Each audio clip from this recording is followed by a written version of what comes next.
중국의 후지안이라고 하는 분은 노르웨이에서 학위를 마치고 그가 공부한 어, 세계 100대 대학 가운데 하나인 상해에 있는 푸단대학, 복단대학이라고 우린 부르는데 그 복단대학의 교수로 왔습니다. 그래서 북유럽에 있는 그 친환경 에너지 시스템을 연구하는 정부의 프로젝트를 담당하다가 2009년 10월에 말기암에 걸렸다는 사실을 알게 됐습니다.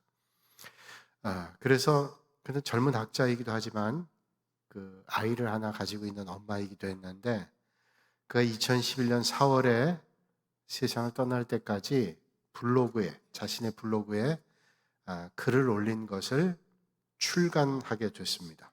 그 책의 내용이 책 제목이 오늘 내가 살아가는 이유라는 그런 책입니다. 그 책에서 이런 말을 하고 있죠. 사람이 잘 살아간다는 것은 누군가의 마음에 씨앗을 심는 일인 것 같다. 어떤 씨앗은 내가 심었다는 사실을 까맣게 잊어버린 뒤에도 쑥쑥 자라나 커다란 나무가 되기도 한다.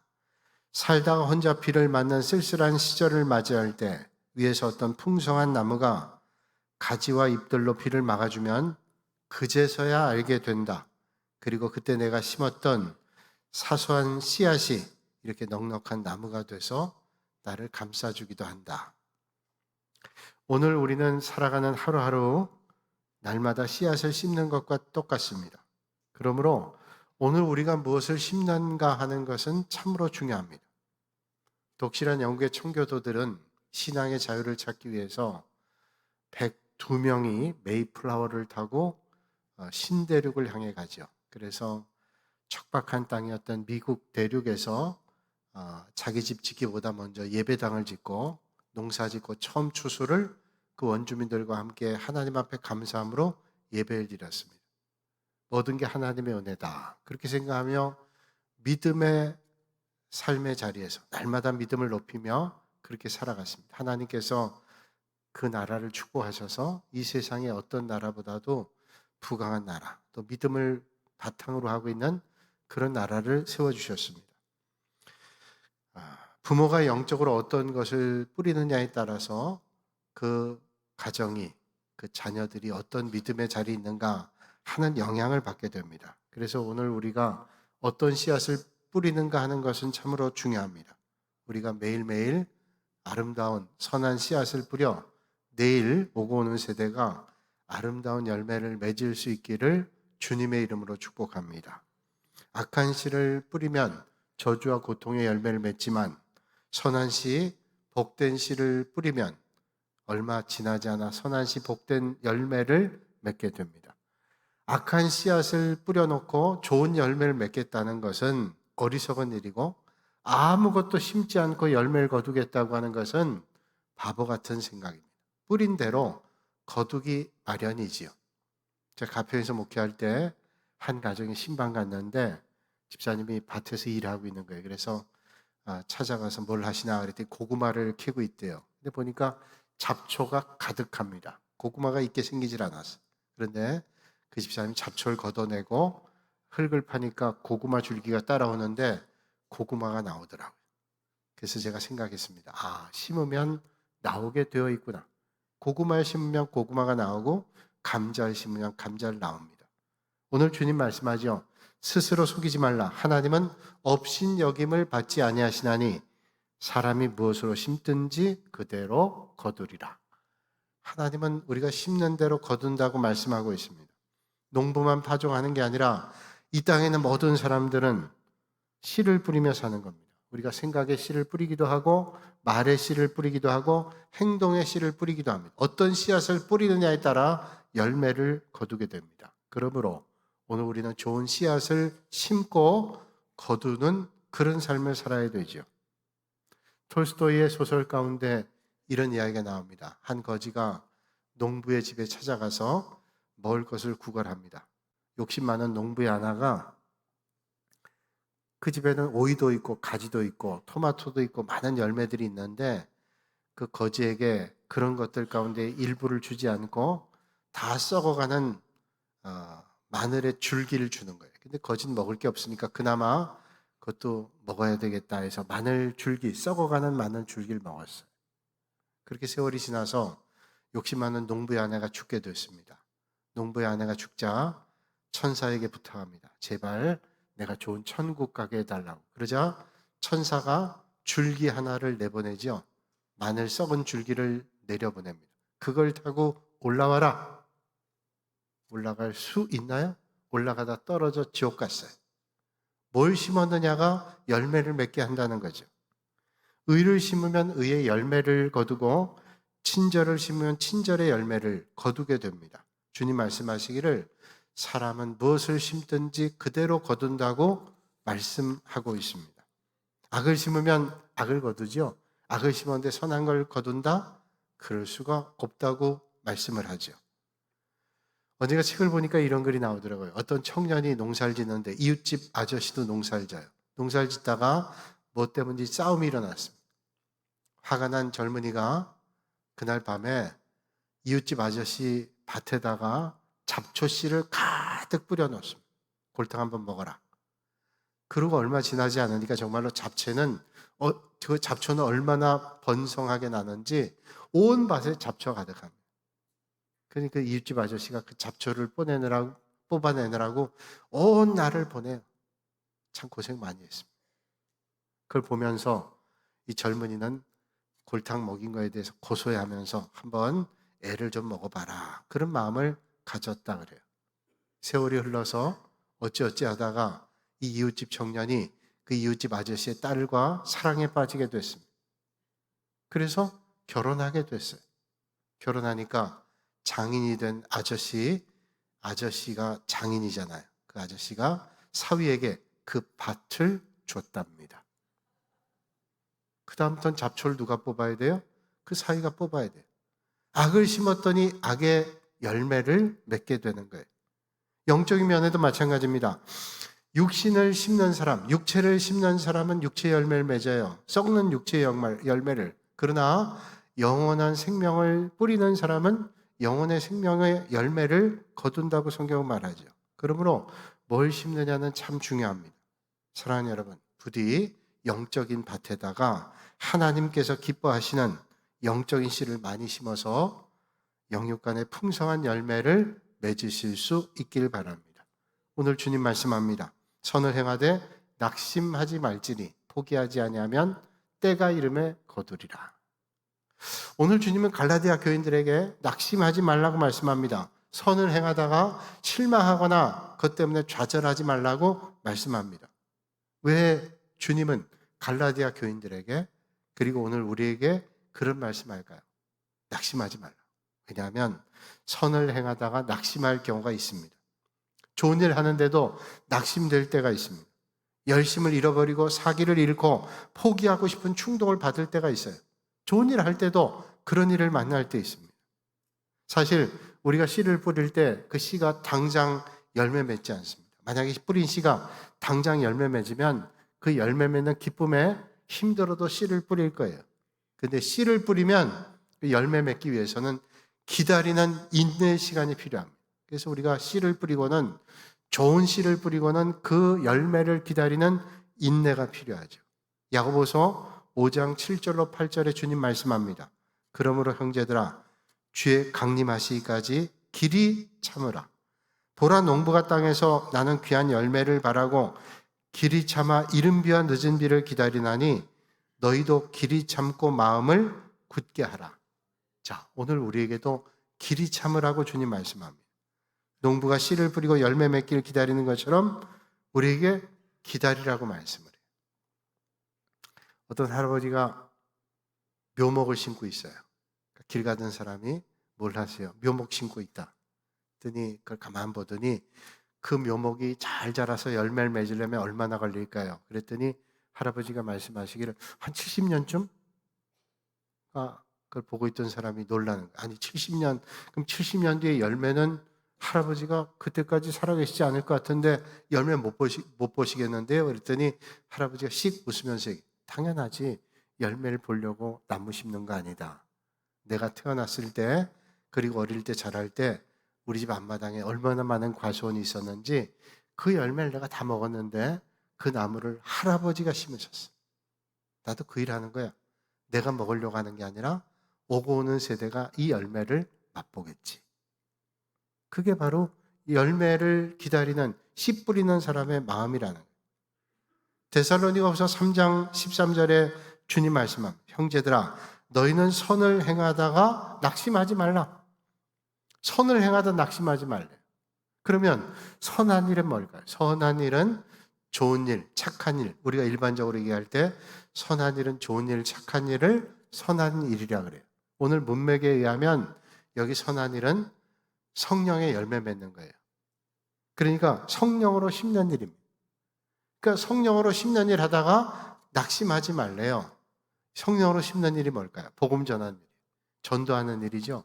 우리가 복음 전하는 일은 착한 일, 선한 일, 성령의 씨를 뿌리는 일입니다. 얼마나 귀한 일이에요. 그런데 전도하다가도 사람이 낙심합니다. 열심히 전도하는데 전도하면 사람들이 잘한다 그러나요? 왜 그런 일 하냐고 비난하는 사람도 있어요. 쉬운 일 아닙니다. 그런데 인내가 필요해요. 낙심하지 않고 해야 돼요. 5년 뒤, 10년 뒤, 15년 뒤 언제 열매 맺을지 모르지만 씨를 뿌릴 때 인내하면서 그 일을 하는 겁니다. 낙심하지 않고. 때로는 다 돼서 교회 나올 것 같아요. 그래서 이제 주일 아침에 만나기로 했어요. 그런데 어쩐 일이 있는지 전도한 사람이 오지 않아요. 그래서 마음이 싹 바뀌어가지고 교회 하잖아요. 어떤 데 그럴 땐 낙심되죠. 다 된 줄 알았는데 교회 문턱까지 와서 돌아가는 일도 있어요. 낙심하지 않으면 됩니다. 교회 봉사도 마찬가지예요.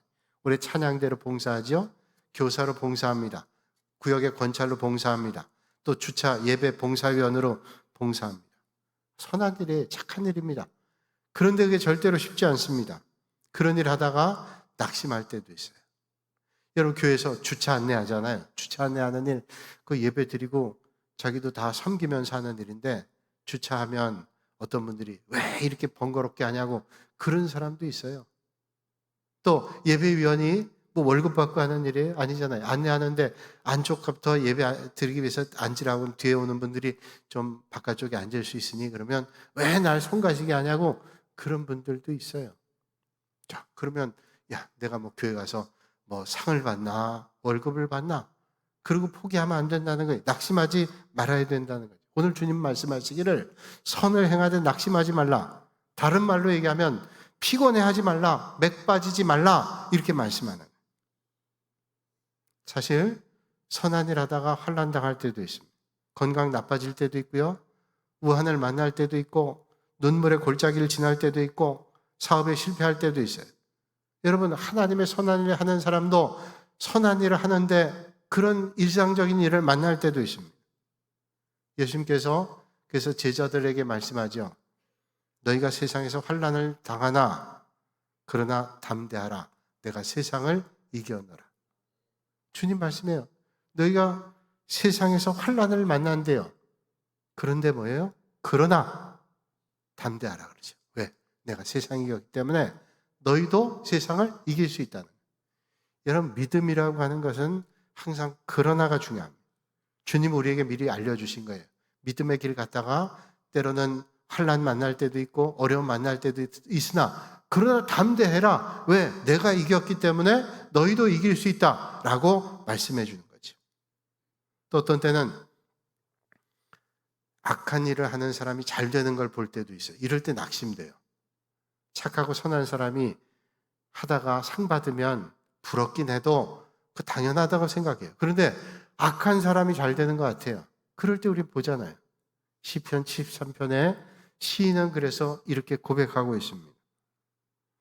나는 거의 넘어질 뻔하였고 나의 걸음이 미끄러질 뻔하였으니 이는 내가 악인의 형통함을 보고 오만한 자를 질투하였음이로다. 그들은 죽을 때에도 고통이 없고 그 힘이 강건하며 사람들이 당하는 고난이 그들에게는 없고 사람들이 당하는 재앙도 그들에게 없나니 그러므로 교만이 그들의 목걸이요 강포가 그들의 옷이며. 보세요. 악한데 악한 사람들이 오히려 잘 돼요. 가만 보니까 이 사람들이 잘 돼가지고 교만하고 강포한 일들이 끝나지 않습니다. 그래서 12절엔 말하죠. 볼지어다 이들은 악인들이라도 항상 평안하고 재물은 더욱 불어나도다. 아니, 이 사람들이 강건하고요, 재물이 늘어나요. 그럼 우리는 이런 마음이 듭니다. 도대체 예수 믿는다는 게 뭐지?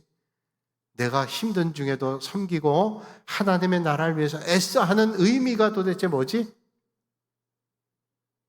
그런 고민이 있지 않겠어요? 이 세상 가만 살펴보니까 정말 악한 사람이 어떤 데는 잘 될 때도 있고요. 이거 이상한 거예요. 권세도 많아지고요. 재산도 늘어가고요. 건강하고요. 나는 할 수 있는 대로 옳은 대로 하려고 하고 열심히 믿음의 길 걸으려고 하고 하나님 원하시는 일 하려고 애를 쓰는데 어려움만 겹치는 것 같은데 악한 사람은 잘 되는 것 같아요. 시편 73편이 그렇게 말씀하고 있잖아요. 그렇다면 믿는다는 게 뭘까요? 오늘 시편 74편의 시인이 12절 이후의 말씀을 여러분들이 이제 집에 가서 찾아보시면 거기에 답이 나와 있어요. 시인이 성소에서 가만한 바라보고 묵상하는데 하나님께서 그의 마음에 깨달음을 주세요.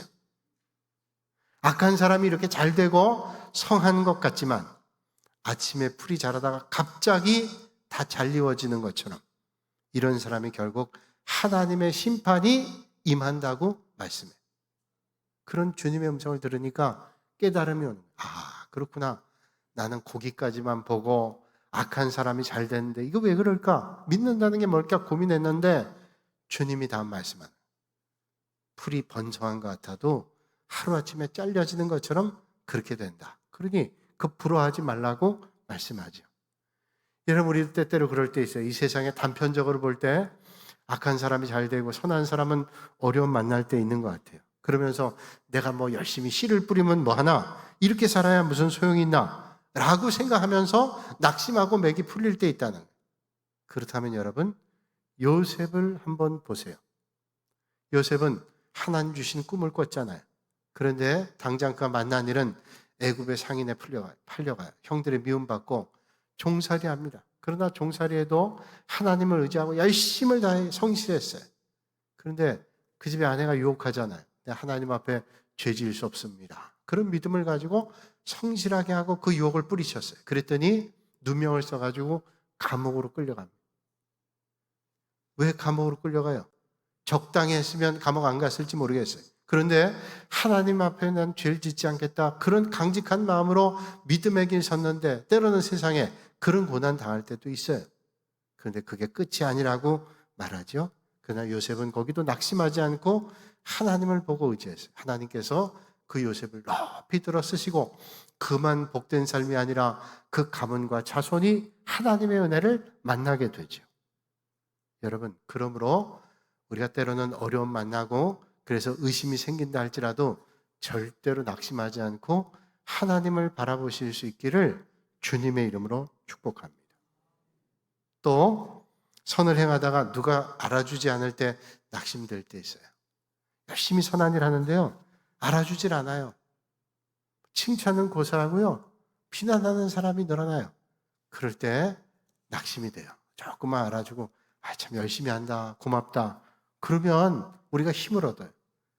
근데 알아주지 않을 때 낙심될 때 있어요. 정말로 여러 해 동안 묵묵히 해오던 분 가운데도 이런 시험이 들어서 낙심한 사람이 있어요. 우리가 섬기다 보면 그런 분이 있어요. 열심히 정말로 충직하고 묵묵하게 섬기는 분들이 있는데 시험이 한번 오면요, 그 시험이 무섭더라고요. 제가 언젠가 어떤 목사님 설교를 극동방송에서 들었는데요, 그 목사님 그 얘기 하더라고요. 한 번은 교인들한테 이렇게 야쿠르트를 나눠줬는데 모자랐대요, 몇 개가. 그래서 두 분을 못 드렸는데 그분들이 시험이 오는데 야쿠르트 2개 때문에 온 교회가 시끄러웠대요. 그래서 그 목사님이 야쿠르트 마귀가 무섭다고. 그 야쿠르트만 그러겠어요? 요구르트도 그러겠지.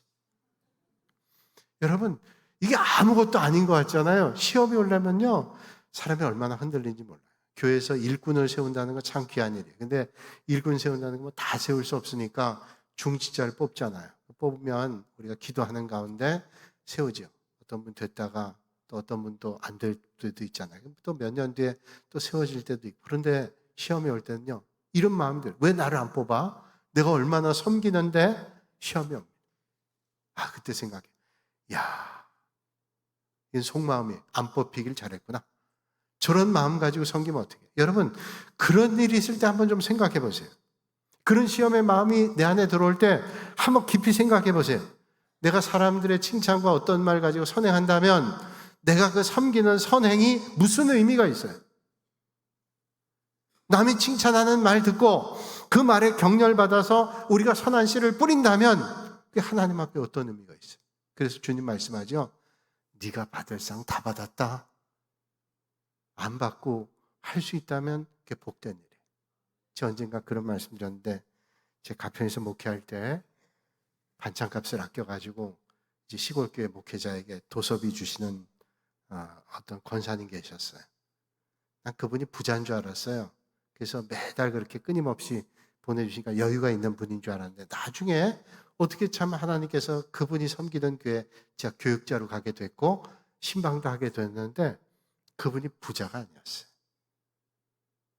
그분이 반찬을 4개를 먹을 걸 3개를 먹고 줄여서 그걸 모아가지고 하신 걸 나중에 알게 됐는데 그분이 제 가평에서 목회할 때 매달 이렇게 도와주시니까 감사하고 또 교회 소식도 알려드려야 되기를 한 달에 한 번씩 주보를 묶어서 보내드리고 한 달에 한 번 편지하거나 전화를 했어요. 그분이 전화했더니 그런 말씀 하시더라고요. 전사님 전화하지 말고요. 주보도 보내지 마세요. 그 얘기를 듣고 깜짝 놀랐어요. 뭐가 서운하신가? 이제 도와주는 손길 끝나게 됐나? 그런 마음도 생겼어요. 그런데 그분이 말씀하세요. 전사님 바쁘신데 기도하고 신방하고 그것도 바쁘신데 이거 안 보내셔도 돼요. 이거 자꾸 저한테 전화하고 저한테 고맙다고 그러면 제가 하나님 나라에 가서 상 받을 거 하나도 없어져요. 이미 칭찬 다 받은.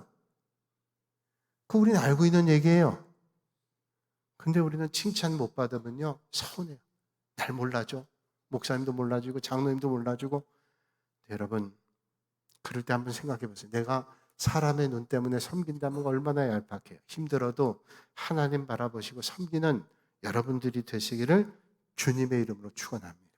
그래서 우리는 섬기는 일이 뭐예요? 사명이라 그러잖아요. 우리 하나님 바라보고 섬기기 때문에 그걸 사명이고 하나님께서 날 불러주셨기 때문에 그 소명감 가지고 섬기는 거죠. 여러분 기억하셔야 돼요. 누가 나를 알아주는가 알아주지 않는 게 문제가 아니라 오늘 내가 뿌린 씨는 선한 씨는 절대로 없어지지 않아요. 여러분 고구마 줄기 그 잡초가 있어도 고구마가 나온 걸 보고 깨달아요. 선한 씨를 뿌리면 반드시 선한 씨의 열매가 맺어진다. 그래서 주님 말씀하죠. 우리 주 예수 그리스도로 말미암아 우리에게 이김을 주시는 하나님께 감사하노니 그러므로 내 사랑하는 형제들아 견고하며 흔들리지 말며 항상 주의 일에 더욱 힘쓰는 자들이 되라. 이는 너희 수고가 주 안에서 헛되지 않은 줄 알미니라. 견고하고 흔들리지 말래요. 항상 그럴 때 더 주의 일에 힘쓰래요. 이 수고가 절대로 헛되지 않아요. 주님은 다 카운트하고 알고 계신다.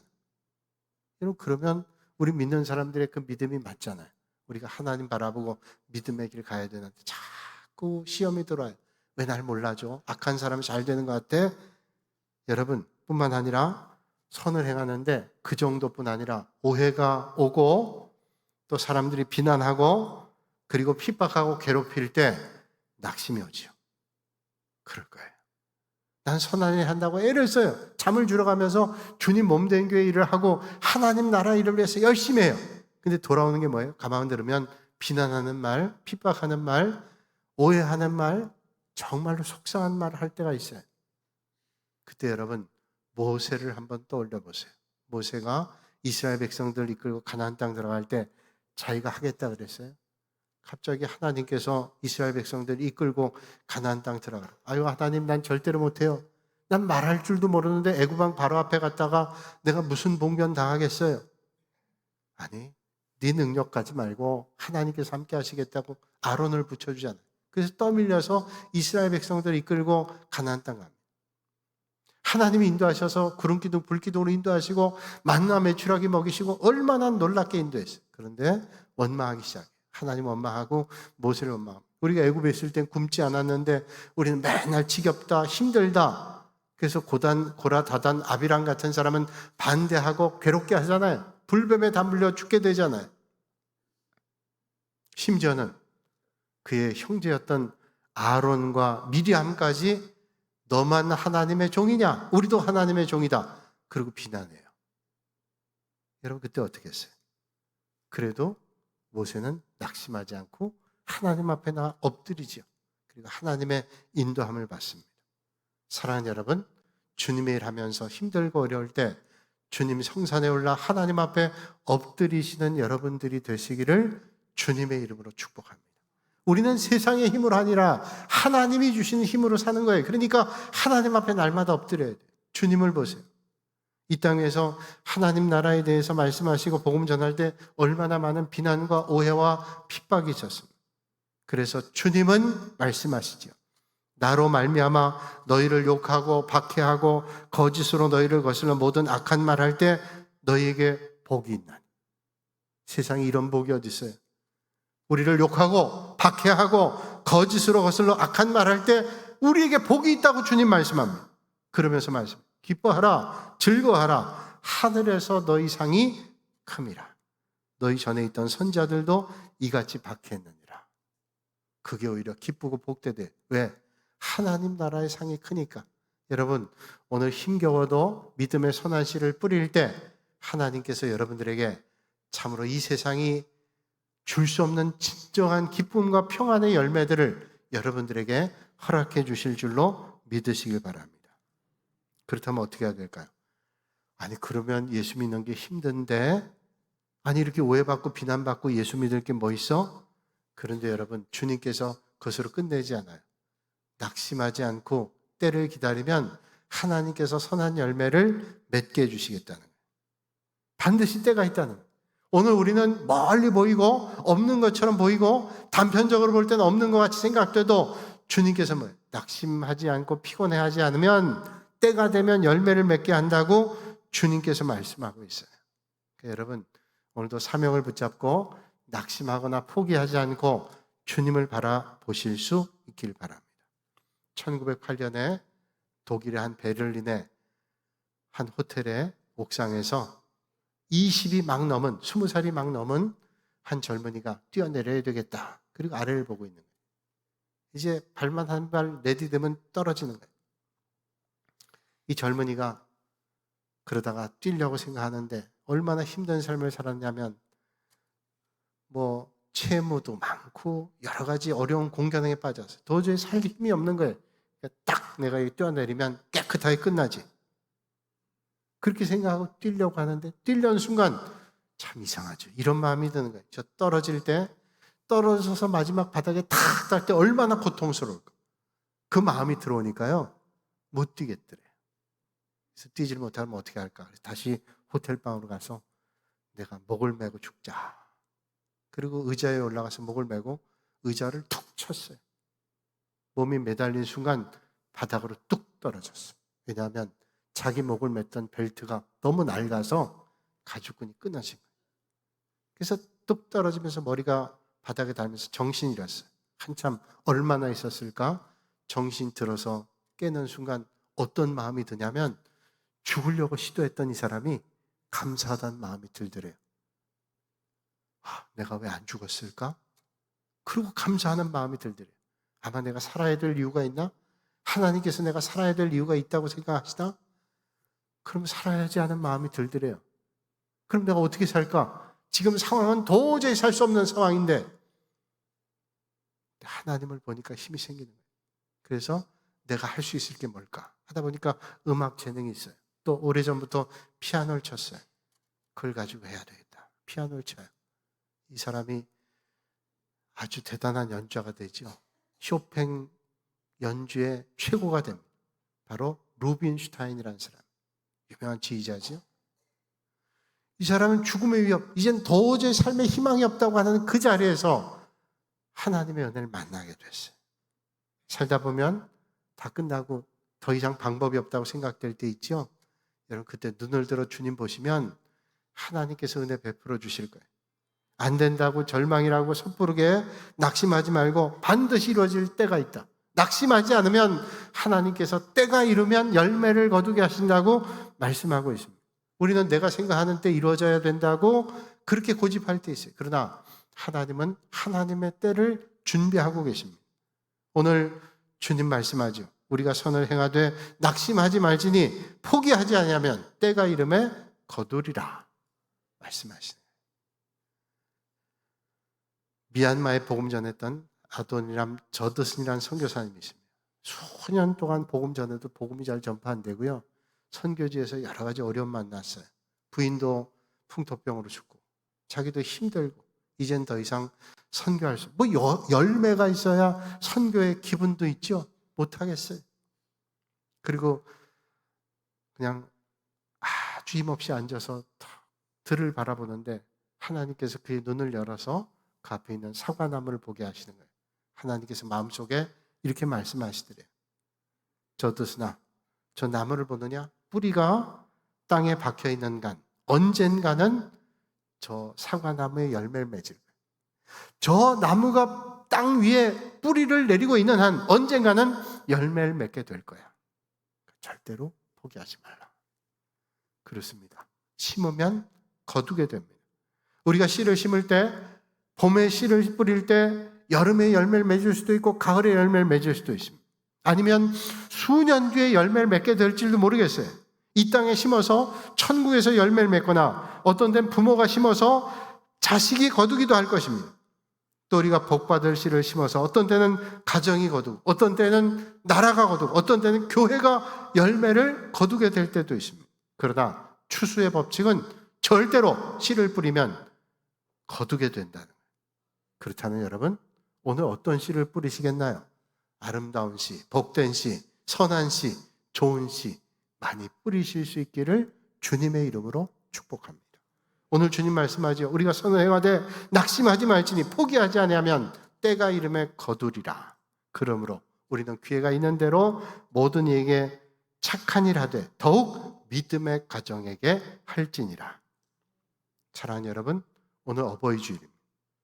오늘 이 자리에 선한 씨를 심어서 멀지 않은 날 영생 복락의 열매를 거두실 수 있기를 바랍니다. 오늘 우리가 부모가 된다면 자식들에게 아름다운 씨앗의 열매를 맺도록 씨를 뿌려주시고 또 오늘 우리가 자녀가 된다면 우리 부모님에게 아름다운 열매를 드릴 수 있는 그런 복 있는 가정이 되시기를 주님의 이름으로 축복합니다. 거룩하신 아버지 하나님, 오늘 귀하고 복된 날 우리가 하나님 앞에 예배드리고 참 어버이가 되시는 주님의 사랑을 다시 한번 기억하며 오늘도 맡겨주신 귀한 사명을 기억하며 아름다운 씨앗을 뿌리고 아름다운 열매를 맺는 그런 믿음의 삶 살기를 원합니다. 또 그런 믿음의 가정을 이루기를 원합니다. 그런 부모와 자녀가 되기를 또한 원합니다. 아버지 하나님, 우리가 아름다운 씨앗을 뿌려 반드시 거두게 하시는 하나님의 귀한 은혜를 만나고 아름다운 열매를 맺는 복 있는 인생들이 다 되도록 하나님 은혜로 함께하여 주시옵소서. 예수님의 이름으로 기도하옵나이다. 아멘.